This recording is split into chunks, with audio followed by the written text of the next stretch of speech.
Bon, et ben après ces petits moments de flou, je vous propose de parler d'autorité, mais pas de cette autorité-là. Je voudrais parler du chrétien et des autorités. Et pour ça, on va prendre l'épître, la lettre adressée aux Romains, chapitre 13, versets 1 à 14, c'est tout le chapitre.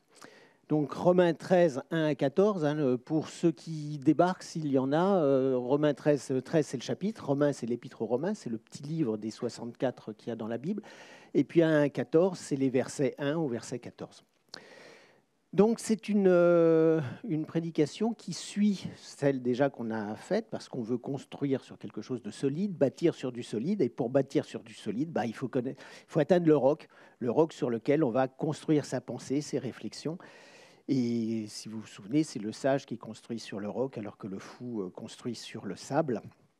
Donc à nous de prendre en compte ce que nous dit Jésus et les évangiles et puis de l'appliquer dans notre vie.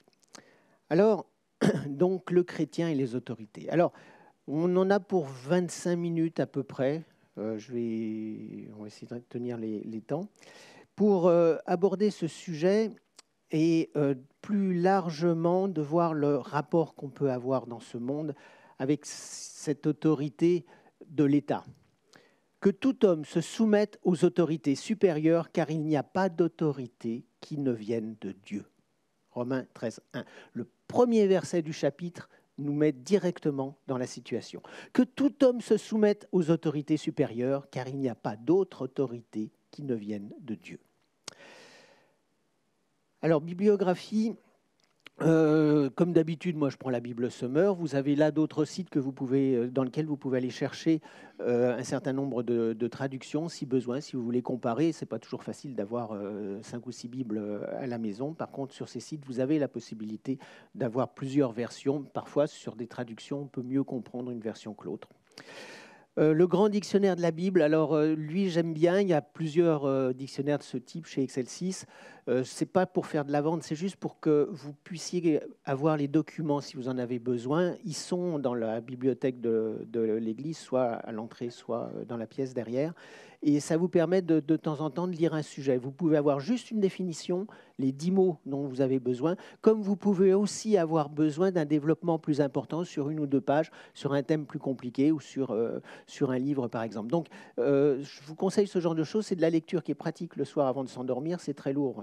On ne va pas le tenir longtemps dans les bras.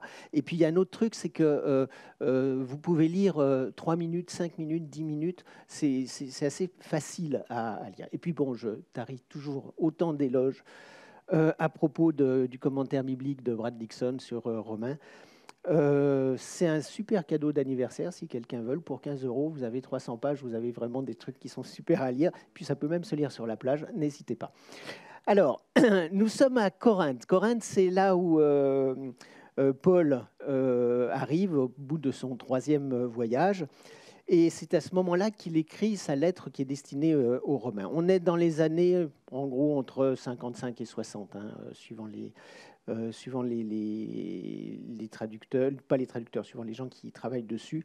Et en pratique, ce que je vous propose, c'est qu'on regarde d'abord le rapport entre les chrétiens et les autorités. Donc ça, c'est les 7 premiers versets. Puis après, celui qui aime l'autre remplit toutes les exigences de la loi. C'est quelque chose qui est intéressant. Je ne sais pas si vous l'avez déjà vu sous cet angle, mais ce sera intéressant à développer. Et puis on terminera par le jour va se lever pour les versets 11 à 14. Alors en introduction, le chrétien et les autorités. Et comme je vous le disais, ce n'est pas cette autorité-là dont je voudrais vous parler. Que tout homme se soumette aux autorités supérieures, car il n'y a pas d'autorité qui ne vienne de Dieu. Et celles qui existent ont été mises en place par Dieu. Et on va voir les différentes raisons que Paul évoque dans ce chapitre pour que le chrétien coopère avec les autorités. Alors d'abord, il y a le principe de l'autorité qui vient de Dieu. Les autorités sont instituées par Dieu. D'une part, il faut bien avoir en tête qu'on est à Rome et que l'État est très présent.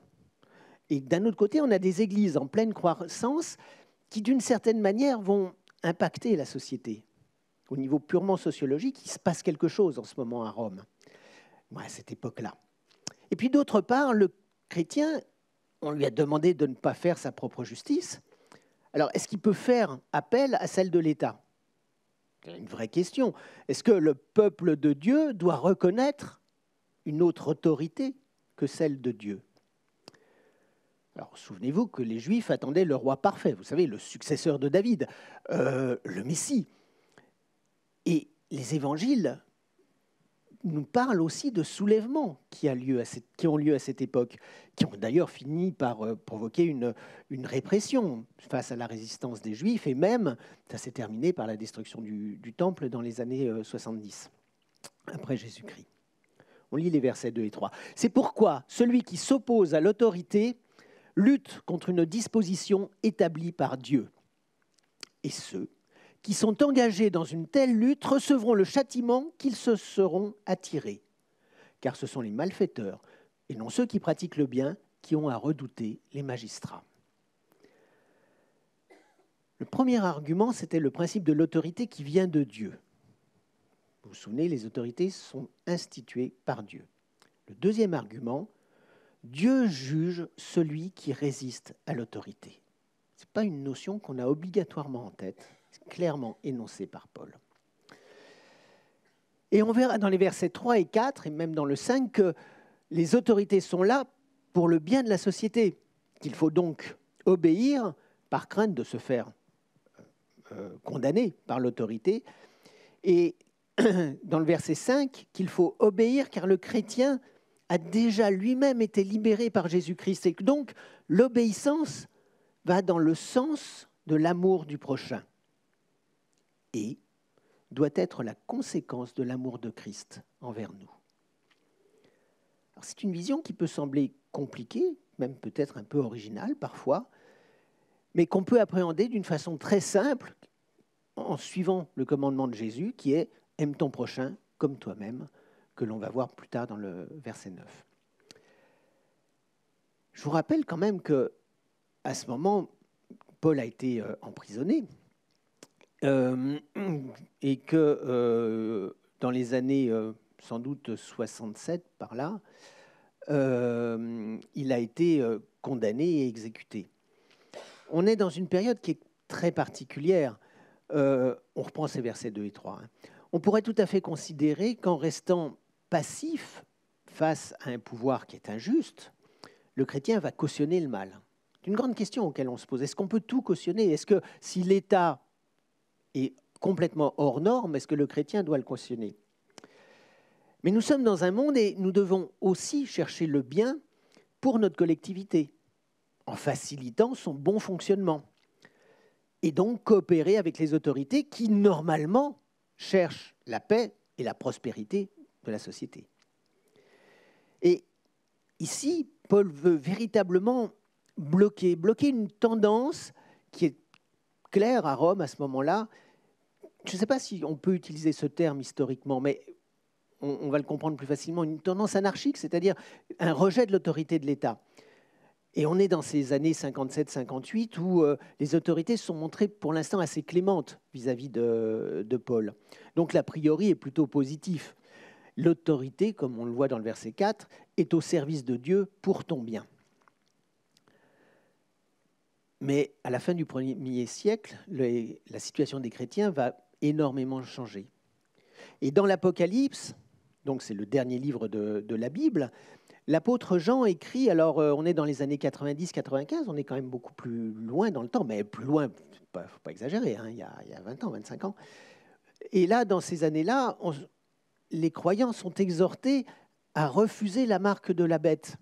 Je ne sais pas si vous vous souvenez, hein, qui pourrait représenter l'empereur, l'autorité, le persécuteur. Et là, on est dans une situation qui est très conflictuelle pour le chrétien. C'est jusqu'où on peut accepter des choses qui sont inacceptables. Et un exemple qu'on peut prendre récent dans les années 60, c'est le pasteur Martin Luther King, qui lui a protesté publiquement, mais pacifiquement, c'est important, contre les lois raciales aux États-Unis.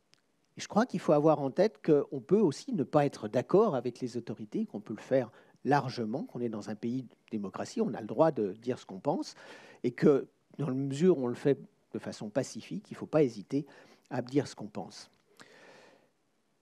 Et Paul, dans ce texte, lui, vise à prévenir une désobéissance pour des motifs personnels ou inspirés par un a priori négatif concernant l'autorité. On n'est pas d'accord avec l'autorité, on n'est pas d'accord avec les hommes, donc on va aller plutôt contre. C'est pas ça, c'est pas du tout ça ce qui est préconisé.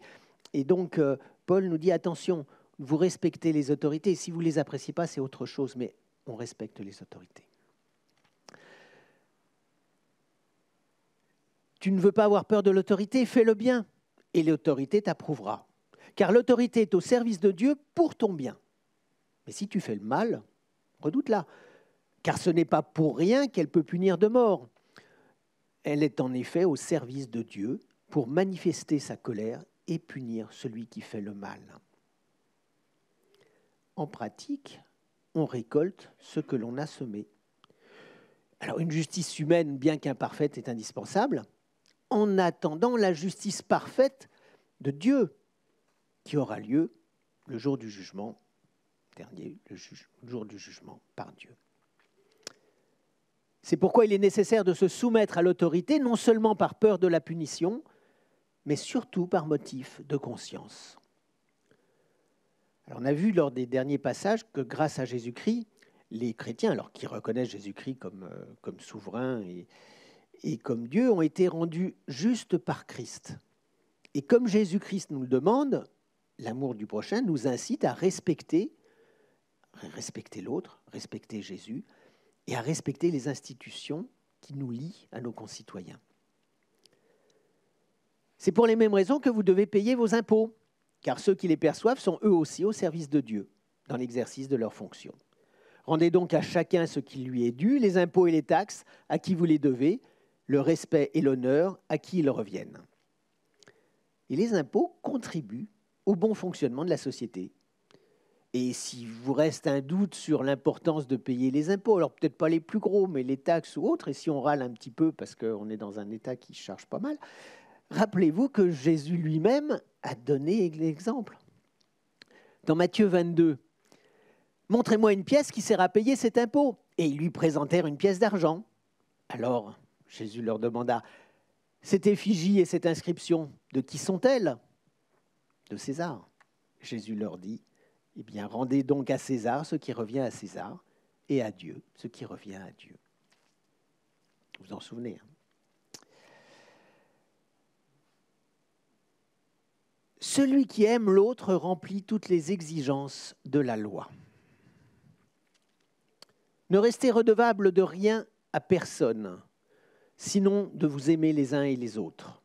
Car celui qui aime l'autre a satisfait à toutes les exigences de la loi. En effet, des commandements comme « tu ne commettras pas d'adultère, tu ne commettras pas de meurtre, tu ne voleras pas, tu ne convoiteras pas » et tous les autres se trouvent récapitulés en une seule parole « aime ton prochain comme toi-même ». Ne restez redevable de rien à personne. Alors, ça ne veut pas dire qu'il ne faut pas emprunter. Hein. Il y a eu de temps en temps, il y a eu des trucs un peu rapides là-dessus. Ça ne veut pas dire qu'on n'a pas le droit d'emprunter de l'argent. Ce n'est pas ça.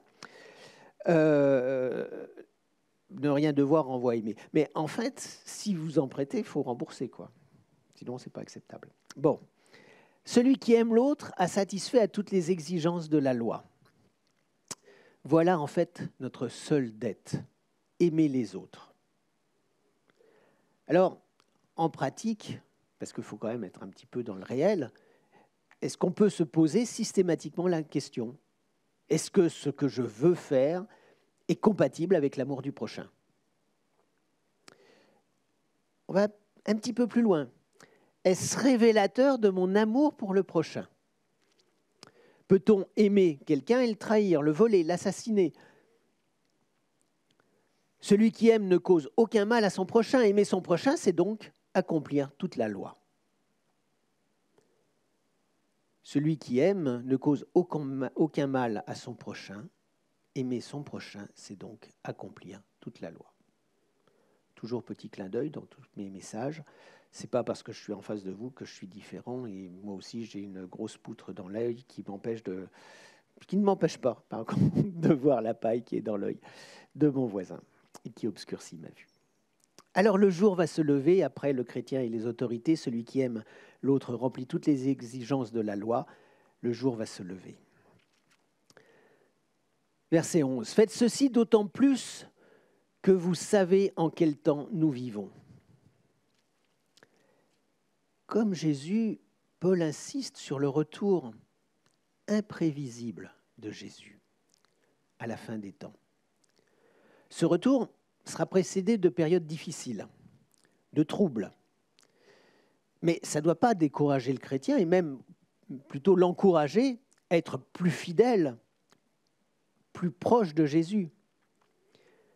Et les temps de persécution qui arrivent à la fin du 1er siècle commençaient à se sentir. Et Paul, j'imagine, à cette époque, avait déjà en tête les prémices, les premières périodes troublées. Peut-être se disait-il que c'était ces périodes-là qui précédaient le retour de Jésus. Et en ce moment, on pourrait tout à fait imaginer que le trouble que l'on peut avoir sur notre bonne vieille terre est un signe de retour prochain de Jésus. Mais nul ne peut savoir le moment du retour de Jésus. Alors faisons, comment on va dire, préparons-nous. C'est le moment de sortir de votre sommeil, de notre sommeil. Car le salut est plus près de nous que lorsque nous avons commencé à croire. La nuit tire à sa fin, le jour va se lever. Débarrassons-nous de tout ce qui se fait dans les ténèbres et revêtons-nous de l'armure de la lumière.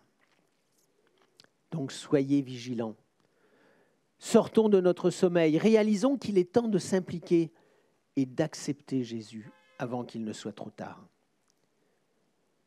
D'ailleurs, si tu te dis que ce n'est pas le moment qu'on aura le temps de s'en occuper, qu'on va faire ça plus tard, que n'oublie jamais que le jour du jugement viendra de façon totalement imprévisible. Alors, tu attends qui ? Tu attends qui pour accepter Jésus comme Sauveur et Seigneur ? Chaque journée passée est une journée irrécupérable. Est-ce qu'on l'a vécu à la gloire de Jésus ? Sommes-nous heureux de ce que nous avons fait ? Et est-ce une journée qui a plu à Dieu ? Ou avons-nous préféré notre égocentrisme, notre égoïsme ? Et revêtons-nous de l'armure de la lumière. On en a parlé un petit peu tout à l'heure avec Daniel. C'est un vocabulaire militaire, un guerrier. L'armure nous protège, mais Jésus est la lumière. Alors protégeons-nous avec Jésus et combattons le mal avant qu'il nous frappe. Verset 13. Vivons correctement, comme il convient, en plein jour, sans orgie ni beuverie, sans débauche ni immoralité, sans querelle ni jalousie. Revêtez-vous du Seigneur Jésus-Christ et ne vous préoccupez pas de satisfaire les désirs de l'homme livré à lui-même.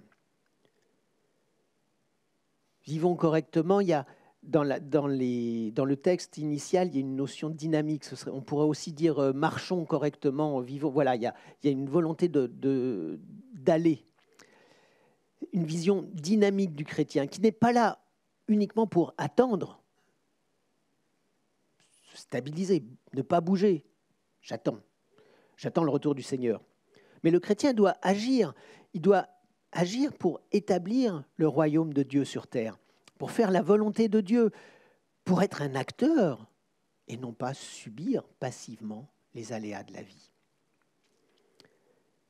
Comme il convient en plein jour, c'est-à-dire honnêtement, sans se cacher, en essayant d'être irréprochable, même quand personne ne nous regarde. Sans orgie, ni beuverie, sans débauche, ni immoralité, sans querelle, ni jalousie. Vous pouvez ajouter d'autres vices. Alors, cela caractérisait sans doute la vision qu'avait Paul de la vie romaine, de la vie de la cité de Rome. Mais l'humanité est pleine de ressources pour inventer, imaginer ce qui déplaît à Dieu. Donc, on pourrait rajouter plein de choses. Revêtez-vous du Seigneur Jésus-Christ et ne vous préoccupez pas de satisfaire les désirs de l'homme livré à lui-même. Lorsque Jésus reviendra, qu'il nous trouve en train de le servir et de servir les autres, plutôt que de nous servir nous-mêmes grâce à notre orgueil et notre égoïsme. N'oublions jamais, c'est vraiment important, que le chrétien a l'Esprit. Vous savez, le Saint-Esprit avec nous. Et qu'on est accompagné, guidé en toutes circonstances. Ne nous sentons jamais incapables, ni trop faibles pour résister au mal et à tous nos défauts. Si Dieu nous les a pardonnés, grâce à Jésus-Christ, son Fils, Dieu fait homme, soyons certains, mais véritablement certains, que nous serons aidés dans nos difficultés et que si nous avons Dieu à notre côté, que risquons-nous ?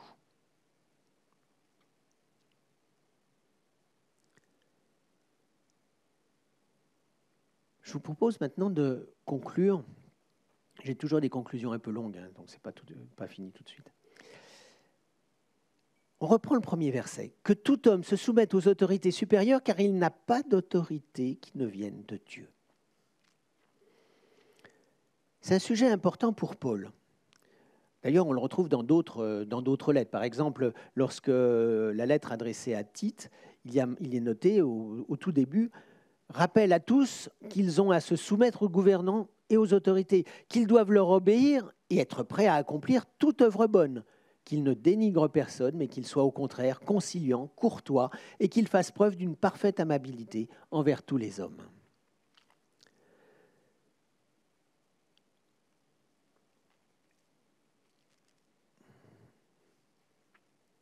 Alors après avoir abordé le rôle des chrétiens vis-à-vis du peuple juif dans les chapitres 9, 10 et 11, puis le comportement des chrétiens entre eux au chapitre 12, Paul aborde ici, dans ce chapitre 13, le rapport entre les chrétiens et leurs autorités.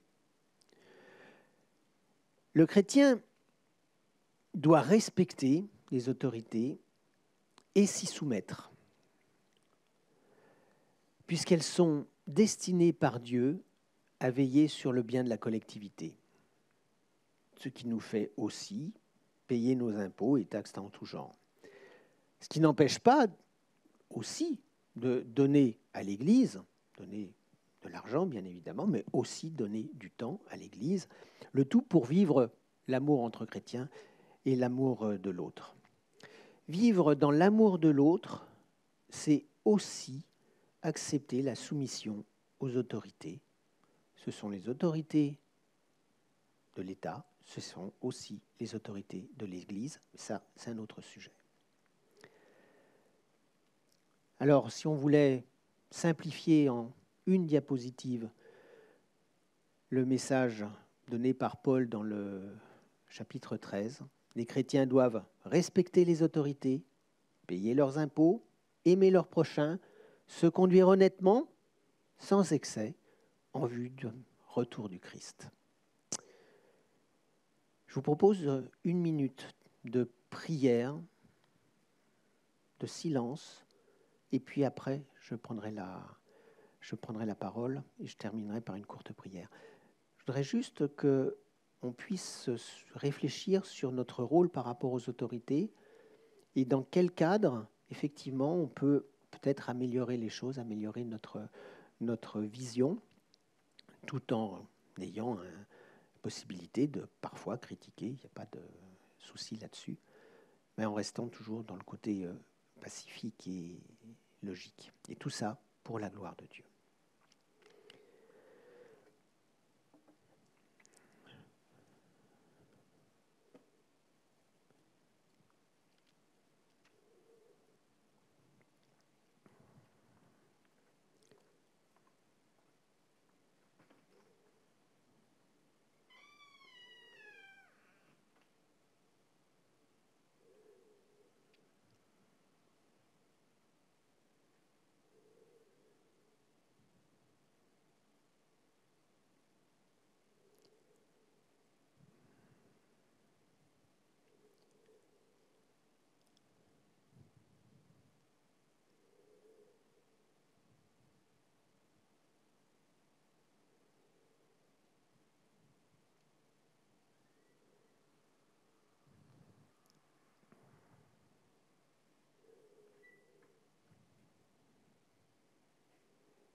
Seigneur, ce rapport à l'autorité en règle générale et les autorités de notre État est parfois difficile à appréhender en tant que chrétien. Nous sommes dans des États qui nous permettent de parler de toi, de te prier, te louer en toutes circonstances. La seule limite que l'on a, c'est de ne pas déranger l'ordre public. Et donc, on peut largement profiter de cette situation. Ce n'est pas le cas partout et c'est vrai qu'il est difficile de témoigner de notre foi en toi, de notre amour de l'autre, dans des situations qui parfois sont des situations terribles pour les chrétiens qui peuvent mettre en jeu leur vie dans des conditions catastrophiques uniquement pour pouvoir te louer et te glorifier. Mais Seigneur, donne-nous la sagesse de pouvoir accepter ces autorités. Donne-nous la sagesse aussi de pouvoir faire ta gloire sur la terre comme tu nous l'as demandé, te louer et enseigner ta parole. Merci en tout cas pour ce que tu nous as déjà permis de faire et merci de nous accompagner dans les situations difficiles. On sait que tu es près de nous, que quoi qu'il arrive, tu es avec nous et effectivement, quand tu es avec nous, on n'a rien à craindre. Merci Seigneur. Amen.